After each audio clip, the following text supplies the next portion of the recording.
সবাইকে অনেক সরি, কারণ ব্লগটা আসতে অনেকটা দেরি হয়ে গেল।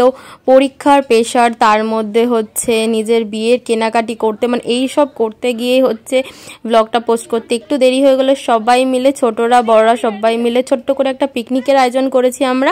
তো এখানে হচ্ছে চাউমিন করেছিলাম, আর ওদিকে চলছিল হচ্ছে আমাদের কফির প্রিপারেশন। আর ওদিকে আমি লিখে এসেছিলাম প্রত্যেক বছরের মধ্যে হ্যাপি নিউ ইয়ার, আর আলতা দিয়ে সব কিছু কালারগুলো ছোট পুচকেগুলো সবাই মিলে করছে। তো প্রত্যেক বছরে এই জিনিসগুলো আমি করে দিই। আর দেখো সেরকম ছোট ছোট বেলুন টেলুন দিয়ে সব কিছু দিয়ে ডেকোরেশন করি। ওদিকে সব বাচ্চাগুলো নাচানাচি করছে। তো এই দিনটাকে খুব মিস করব, কারণ বিয়ে হয়ে যাবে। বিয়ে হয়ে যাওয়ার পর প্রত্যেকটি মেয়েটির জীবনই হচ্ছে অন্যরকম হয়ে যায়। চেষ্টা করব আসার, তো দেখা যাক কি হয়। ওদিকে বাজি ফাটানোর প্রিপারেশন চলছে, তো ফাটলো তো আর না।